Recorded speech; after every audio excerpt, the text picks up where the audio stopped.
last year you guys seemed to really kind of come together as a locker room. So then coming into this year, when like new guys arrive, Ish and Zach and the freshmen, how did you see those guys kind of assimilate into the culture and the chemistry, and how did you guys kind of bring in them? Oh, it's a thing you got to do internally from the new guy's perspective.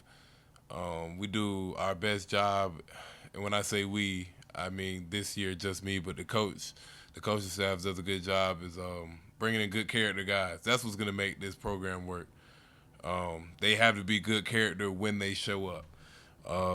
And I think that's what we did a good job. And then once they're good character people, they will see why it's going to be beneficial to buy in and trust the people around them, the players and the coaching staff. And I feel like that's how the bond works, and really trusting each other on and off the court, and then building a winning program. That being said, what made Ish in particular fit in so well? How did that work so quickly? Well, shout out to Ish first of all for winning Six Man of the Year, but there's something to be said there because he was a really good player at Rhode Island, their best player. He comes here and he starts, but he understands that his role is more beneficial to us coming off the bench. And only good character guys, and same thing that happened with Nike last year. It's about having good character guys. See, if you don't have a good character guy, they're going to take an offensive of taking that role off the bench, and they're not going to take the position as serious as Ish and Nike did, and go win that award and take it seriously, and maybe even take it even more seriously to make it a point. I'm going to be the best bench player, not only for this team but in the conference. So that starts with being good character one, and just being a good player second. From your perspective, did he understand that right away? Right away. Right away. I wasn't there for the conversation, but I mean, Coach clearly has a good spot and role for a six man. Clearly, as he showed, and he buys in. That's all it is, just buying in. Like, how have you seen Bob? I mean, triple double. Then they're talking about him in mock drafts, and then the ups and downs of the season. How have you seen him handle everything and grow? I would tell my people all the time. Me personally, I wouldn't be able to. Not only I wouldn't be able to play that good as a freshman, but handle everything on the outside as well as he has. And he's gonna keep getting good. I mean, better and better at that because we're gonna keep winning. So just moving forward, just hopefully he can keep up the same thing he's been doing all year. Congratulations on your ACC honor, by the way. Thank you. I was just wondering, are you or anybody on your team NCAA tournament bubble watchers? No, we're basketball players, so we don't spend much time doing that, as far as I know. But what we do know is you get in the tournament if you win games, and you get an automatic bid if you win the tournament. So that's what we do know. Blake, were you shocked to see Jalen Lowe not on an All-ACC team? Yeah. That's pretty much as short as I'm gonna keep it. I mean, I respect the committee of who makes these votes and the coaches, but Jalen Lowe has a lot to do. What the turnaround this year has like a lot. His fingerprint is all over that. So could have did it. I don't know why they didn't, but he definitely deserved a spot in there. He didn't get it, and it happens like that sometimes. Like, what excites you about this time of year playing in a tournament setting? What excites me this year, man? Honestly, what excites me is shout out to women's basketball all around the country this last week, man. It was super exciting, and it got me excited. South Carolina versus LSU, and even the game before, Tennessee versus USC. California USC versus Stanford, is it? And I'm missing one. The ACC championship with Notre Dame won. Like, all of that stuff was high level basketball, and that watching that really, really, really got me excited.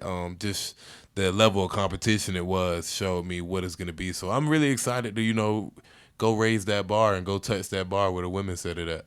Jay, when you watch Caitlin Clark, do you sit there and see some of the shots? Caitlin Clark. Sorry, I didn't mention that either. You see when she takes some shots, do you get intrigued? Yeah, heck yeah, man. And it's I could do that. And you do that Yeah, it's funny because shout out to Iowa winning too.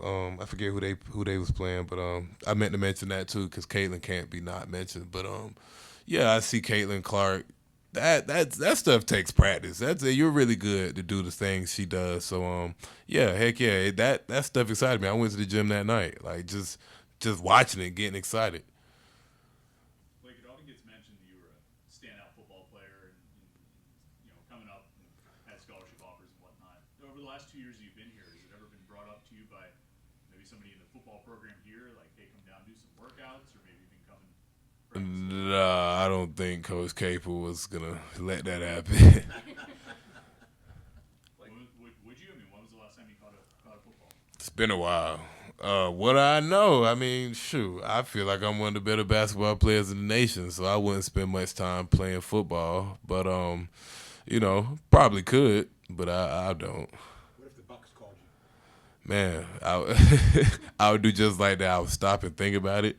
Then I would also think I seen Aaron Donald at the game a couple days ago, and I would think about that as well and say no. You guys have had Aaron Donald at a game. I mean, J. Cole was in the building a few weeks ago. Carmelo before a game earlier this year. What is that like as a player in this program to see all these celebrities coming through? It's cool. I mean, sure. I mean, they want to see you play, so I guess it's a compliment. But it only happens when you win and be a team that's worth seeing and being around. So I appreciate those guys showing support. Blake, on Saturday, your last game here, you were out on the court for about 20 minutes after the game, shaking hands, taking pictures. Why is that stuff important to you? Man, because I mean, little do they know, I can't believe it. And just 2 years ago, when I was dropping off groceries at people's front door, nobody was asking for my autograph. So, I really like to take advantage of that type of stuff because you never know when it might be gone. When you look at that journey over the last 2 years, how much have you grown as a person because of your time here? I mean, it's made me the person I am today, and I really love the person I am today because I feel like I'm humble, and I really listen to people, and I try to learn, and it wouldn't have happened if I wouldn't have went through what I went through. These freshmen have obviously played in playoffs and tournaments and things like that before, but do you have any words of advice for these guys as you head into the ACC tournament? Nothing. I ain't got nothing because they know what to do. It's March, and that's what I've been telling them ever since March started. It's March. There's really no time. There should be no motivating speech. There should be no, oh, I didn't know or I forgot to play. We've been playing all year. It's March. It's time for your best to come out. Has Ish been talking about going back to his hometown to play at all this week? Say it again. Has Ish been talking about going back to his hometown to play this week at all? Oh yeah. You just now enlightened me of that. I don't know. I haven't heard him say anything about it, but I mean, hopefully it brings his best for sure. I'll take it. Like, do you think there's room for the tournament to get bigger, the NCAA tournament? Nah. I like it's great size. It's perfect size. Some people get nipped out. Some people get missed, and that's part of it. That's what makes it exciting. So, man, I love the tournament. I think it's set up perfect. Like, you guys are the 4th seed in the ACC tournament, yet there's some outside talk that you guys might not have a quote-unquote good enough resume for the NCAA. I mean, when you hear that kind of thing or see that kind of thing, what makes you think that people are thinking that way about the ACC? I don't know. I really don't get it. I can go a pretty long time speaking on it, but this is a good conference. That goes without being said. Now, historically, the players in it are good. We have multiple projected first round draft picks in this conference. We got.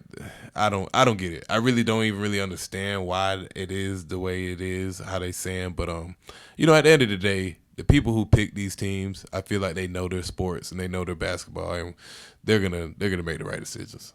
If you look at analytics, whether it's rankings or anything like that, but I mean on the floor metrics, PER, PPR, that kind of. Do you look at those kind of analytics? I have no idea. That's a foreign language to me. I really don't know. What I do know is the teams that typically win get in there. So that's what I know. So all I preach is winning. Thanks, guys. Thank you. All right.